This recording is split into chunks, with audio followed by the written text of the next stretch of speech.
Hello everyone. So today we will be discussing this approach to narrow QRS tachycardia. It is more for students who are doing their MD or DNB in medicine or MD DNB in pediatrics or anesthesia. For UG purpose, 70 or 80% of this is useful. 20-30% is thoda sa higher level, and if you have an interest in it, then you can go through the video. Otherwise, you can skip the difficult part and just go through it. Okay.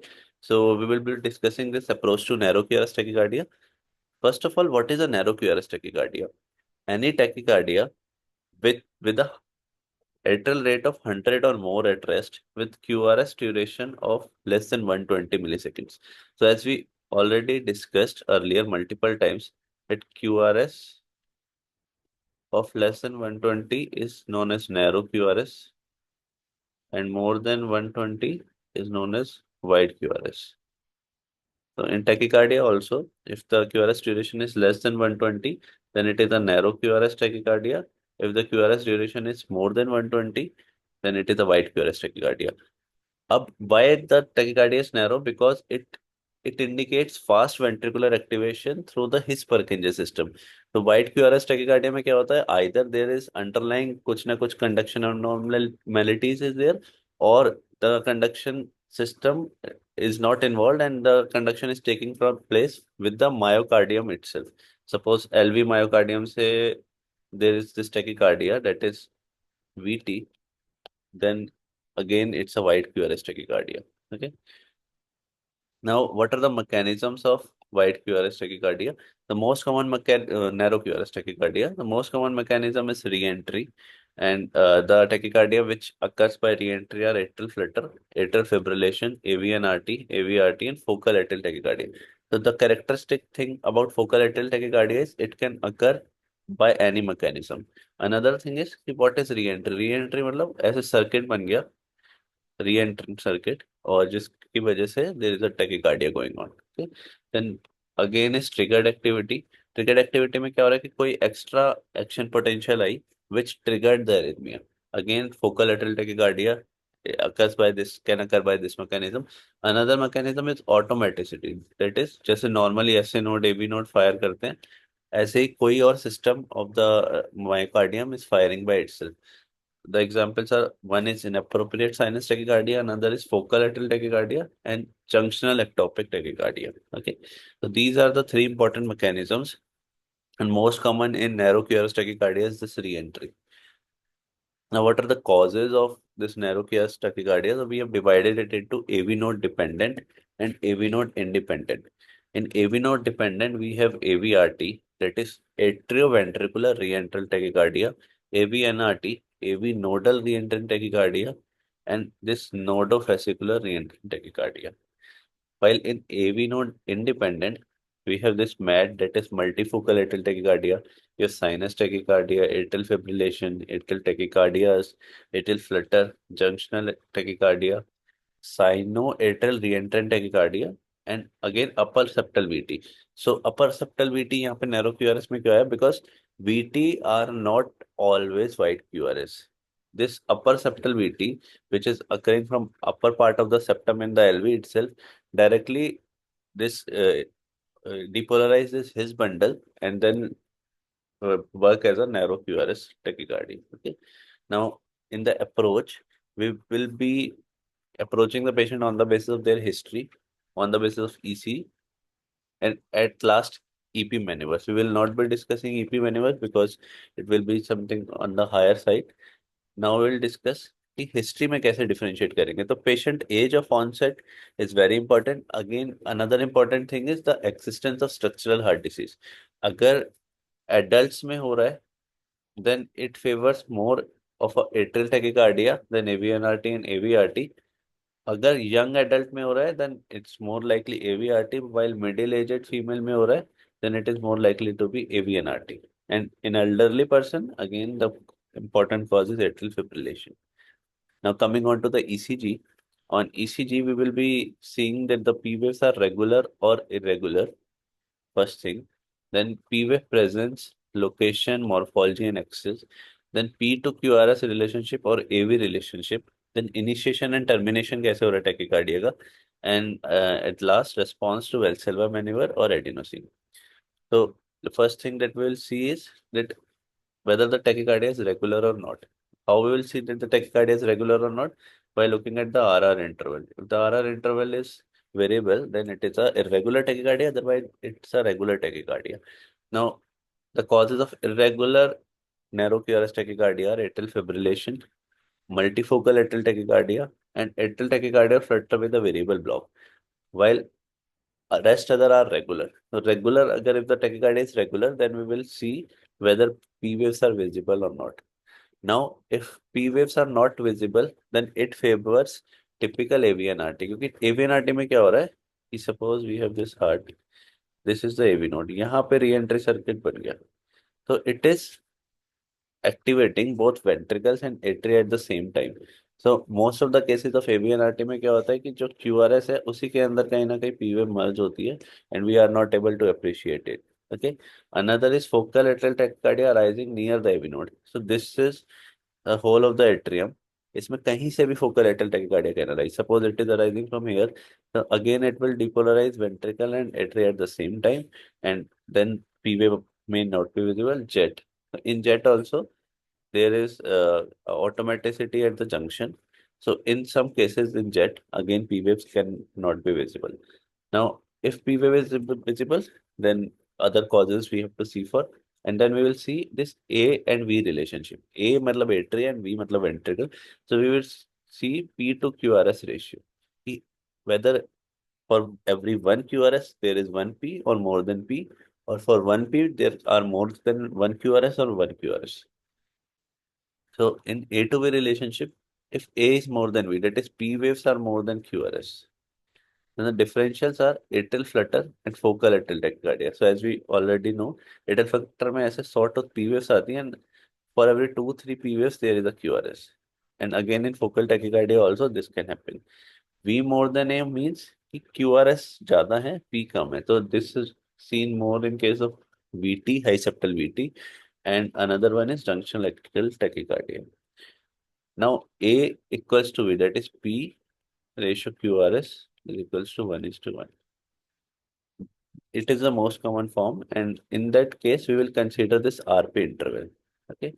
Now, what is the RP interval? Suppose this is a tachycardia going on. This is a QRS. This is a P wave, and then this is a QRS. This is a P wave. So the duration of R wave to P wave is RP, and P to R again is PR. Okay. So now in RP tachycardias, RP interval, we have this short RP and long RP. Short RP means if RP is less than PR, and long RP means RP is more than PR. Okay. And now in short RP again, we have two forms, RP less than 70, RP more than 70. Now the tachycardia is short RP and RP is less than 70, then the causes are typical AVNRT, focal atrial tachycardia, and junctional ectopic tachycardia. Another thing to consider here is focal atrial tachycardia can arise from any mechanism. Also, it can fit in any form क्योंकि कहीं से भी arise हो सकता है. It can either arise near the septum. It can either arise where the stenoid is there. It can arise in high up in the LA. So it can have any forms. Now, in short RP, again with RP more than 70, it favors AVRT, atypical AVNRT, and focal atrial tachycardia. While in long RP, again, the causes are PJRT, atypical AVNRT, and focal atrial tachycardia. Now, mode of initiation of tachycardia is also giving us clue about the diagnosis of the tachycardias. So the tachycardias with automaticity as their mechanism have this gradual onset, which is also known as warming up phenomena. And it is seen in sinus tachycardia, junctional ectopic tachycardia, and this atrial tachycardia. And other tachycardias which have re-entry as their mechanisms are sudden in onset, like AVNRT, AVRT, atrial tachycardia, and sino-atrial reentrant tachycardias. Now, we'll see the response to adenosine in a narrow QRS tachycardia, and it helps us in knowing the cause of the tachycardia. So suppose we give adenosine and there is no effect, then either there is inadequate drug delivery, because adenosine has a very short half-life. So we have to give it fastly. We have to flush it with a normal saline after giving, and we have to give it as close to the heart. So preferable is this jugular veins, and if not, then we have to prefer the brachial veins. Okay. Now, again, if there is gradual slowing and then the acceleration again, then it favors the tachycardias with automaticity, like sinus tachycardia, automatic focal atrial tachycardias, and junctional ectopic tachycardia.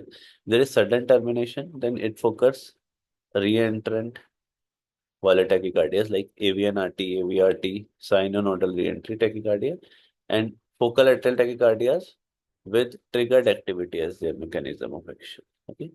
Now, if there is persistent atrial tachycardia with transient high-grade AV block, then it favors atrial flutter and micro-reentrant focal atrial tachycardias. Termination way, we will also see whether it is terminating on a P wave or not.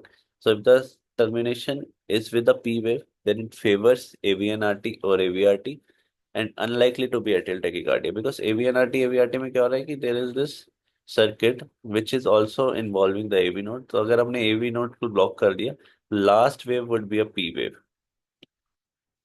अगर spontaneous termination is there with a QRS, then it won't help in any differentiation as such. So these are the multiple things that we will see, and still we will not be sure whether it is which tachycardia it is, because electrophysiological study is the definitive diagnosis. But yes, we can be like say that the diagnosis is more in favor of this or more in favor of this, but definitive diagnosis is made on EP study only. Now in this ECG, you can see that the tachycardia is going on, and when the here the tachycardia terminates, and we have this sinus rhythm. So we can see that the last wave is QRS followed by a P wave.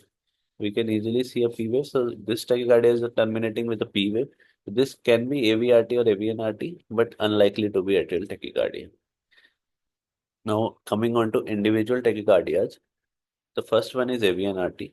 AVNRT में क्या होता है कि this is our AV node, suppose, है ना? Now I am enlarging it. This is AV node. So generally we have two pathways in AV node, a slower conducting pathway and a faster conducting pathway. Generally in a sinus rhythm, faster conducting pathways conducts down, and slow one, because of the depolarization by a faster conducting pathway, the depolarization stops in a slow conducting pathway. But if there is a ectopic beat, then it can make a conduction in the slow conducting pathway as well, and then there is formation of this reentrant circuit. And the most common mechanism is the circuit is going down the slow pathway and coming up the fast pathway. So this slow fast type is the most common type of AVNRT, and which is also known as typical AVNRT. Now अगर वो fastly ऊपर की तरफ जा रहा है, then P wave जल्दी आएगी, and in these cases P wave is mostly hidden in the QRS complex. But in 30 to 40% cases, P waves QRS के end में या QRS के initial part में भी आ सकती है, leading to formation of these pseudo S waves in lead 2 or pseudo R waves in lead V1. Okay. Now another mechanism can be कि वो fast pathway से नीचे जाए and slow से up ऊपर आए. Okay. Then it can be seen in 10% of the cases, and it is known as atypical AVNRT. And in this, what will happen? P wave will occur before the QRS, because अब वो fast से नीचे आ रहा है and slow से ऊपर जा रहा है. Okay. And then it is also known as long RP tachycardia. Okay. And very atypical is conducting down the slow pathway and going up again from the slow pathway only, without involving the fast pathway. Again, in this, it would be a long RP, and P wave can be seen on STT segment. Okay.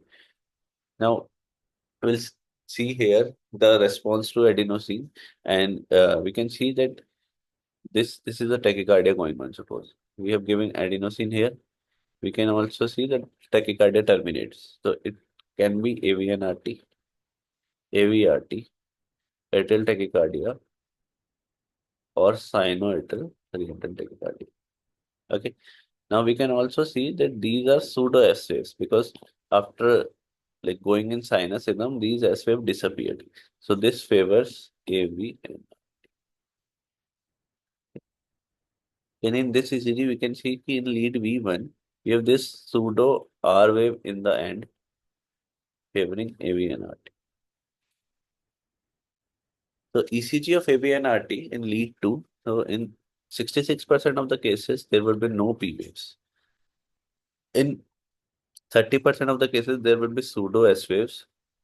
And in 4%, there can be pseudo Q waves also. Retrograde P waves after QRS complex is very rare in AV and RT, and it favors AVRT as a diagnosis. And in atypical AVNRT, we have this long RP tachycardia.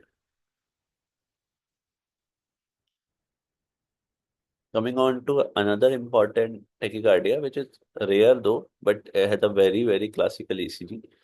It is defined as paroxysmal non-reentrant. So, junctional ectopic tachycardia is not equivalent to AVNRT. It is automaticity at the junction. तो इसमें क्या होगा? There will be a paroxysmal non-reentrant supraventricular tachycardia arising from automaticity of tissue within the AV junction, including the bundle of his. तो इसमें क्या होगा कि ये जो area it becomes automaticity, it starts firing and it will depolarizes the ventricles, so it will be a narrow QRS. But होगा क्या? फिर पूरा ventricular depolarize होगा और फिर रिवर्स में जाएगा and there would be a VA conduction. And SA node अपना अलग fire भी करेगी. So there would be AV dissociation. The SA node is firing, making the depolarization of the atria, leading to the formation of P waves, and automaticity at the junction is forming Q wave, QRS complex. So we have this AV dissociation, irregular cycle length, because sometimes the sinus node will capture the ventricle and there will be a sinus capture beat. Then periods of variable AV or VA relationship and ventricular atrial dissociation. So in this ECG, just say we can see one thing is it's irregular tachycardia. We can see AV dissociation. We can see one P wave is here, one P wave is here, one P wave is here, P wave, P wave. So these are sinus P waves, and the tachycardia arises from the junction. Now let us come to the atrial tachycardias. So we have one mechanism that is macro reentry, which is known as macro reentrant atrial tachycardia or atrial flutter. So atrial flutter is a macro reentrant tachycardia. It can occur through this cavo-tricuspid isthmus. Then it is known as typical atrial flutter. And if not arising from cavo-tricuspid isthmus, then it is a non-cavo-tricuspid isthmus flutter or atypical flutter. Another atrial tachycardia, focal atrial tachycardia. Mechanisms are enhanced automaticity, triggered activity, and micro reentry. And they can arise from anywhere in the atria, and they can be right atrial focal atrial tachycardia, left atrial tachycardia. Now, we can divide these atrial tachycardia on the basis of adenosine also. The adenine insensitive are this macro reentry one, that is atrial flutters, and we have this micro reentry one, which is again adenosine insensitive. Transient suppression can be seen in automaticity mediated focal atrial tachycardia, while termination is seen in focal atrial tachycardia arising with triggered activity. Now we can also use P-wave morphology to predict the origin of focal atrial tachycardia, like from where in the atria it is originating. For that, we will look at the lead V1. If P wave in lead V1 is negative, like this is the P wave in lead V1, then we'll look for V2 to V4. And if P wave is positive and lead V2 to V4, then it is arising from the crista. If negative in all inferior leads, then it is arising from tricuspid atlas. And if not, then it is arising from RA appendage. Okay. If P wave in lead V1 is positive negative, that is biphasic with first positive component and second negative, then it is arising from this crista. If the P wave is having negative positive complex like this, initial one negative, second one positive, or iso like straight or absent P wave in lead V1, then it favors paraseptal. if lead in lead V1, if V wave is positive, and bifid in lead 2 or V1, bifid like this. If yes, and lead 1 is isoelectric or negative, then it favors LA appendage. If not, then it favors right pulmonary wall vein. And if bifidin 2 or V1 is not there, and there is a sinus P wave present, then it favors crista and right pulmonary vein.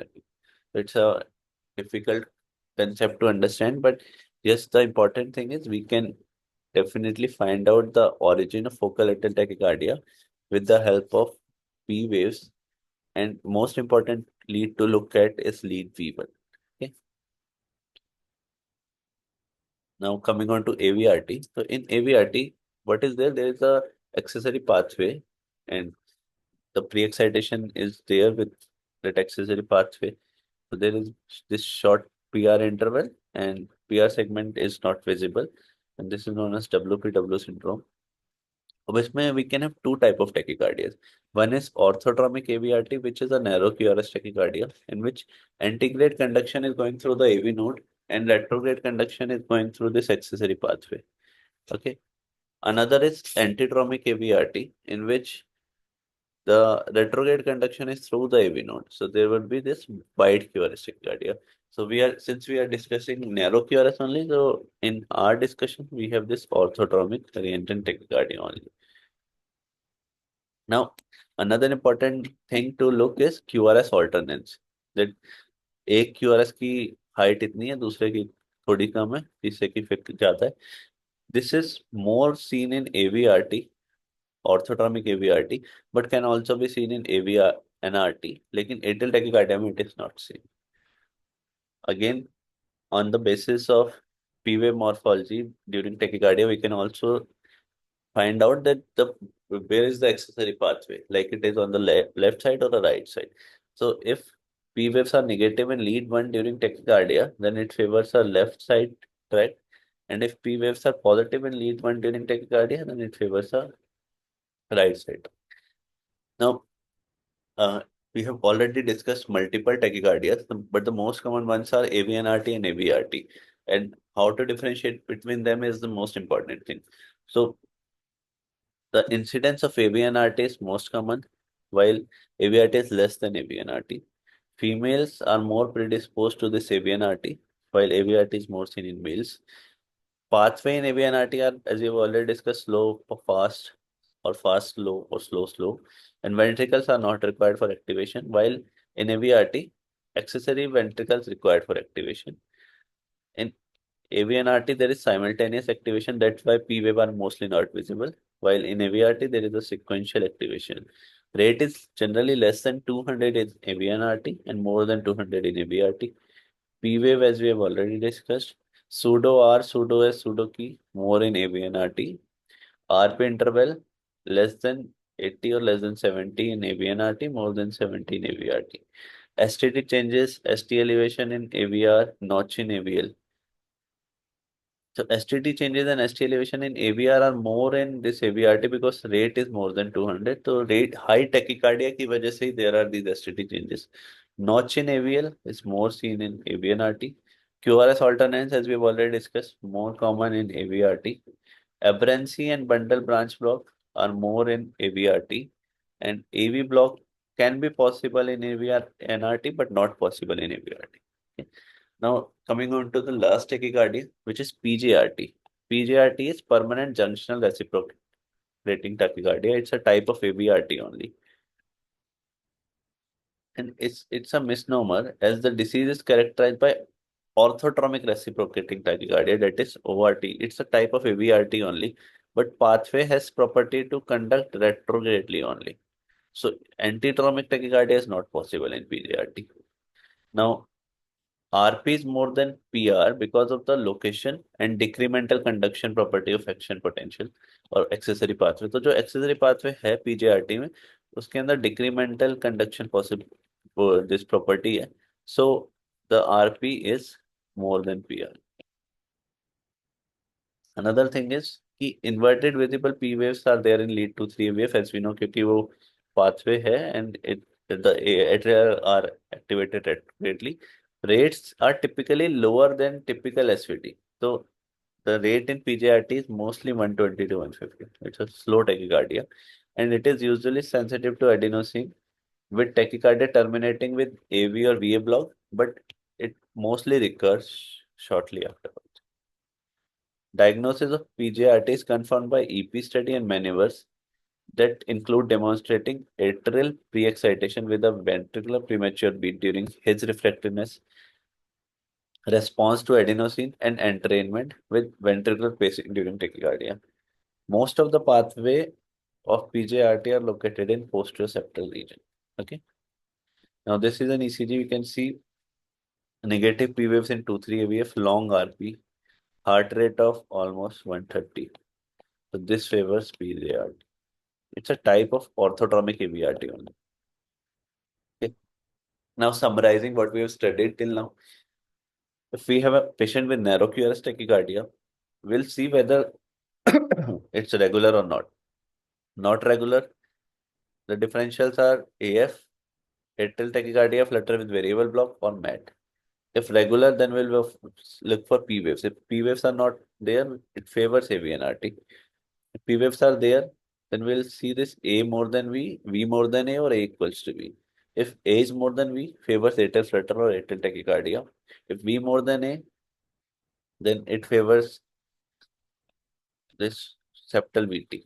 And if both are equal, then we'll see RP interval, short RP and long RP. So the causes of long RP are atypical AVNRT, PJRT, and atrial tachycardia. While the differentials of short RP are that if RP is less than 70, AVNRT, RP more than 70, AVRT. Okay. Thank you very much, guys. So it's somewhat on the higher level for the UG person. But for PG, I would really recommend that this thing is very much needed in your emergency, in your wards, and if you are preparing for the SS entrance also. All the best.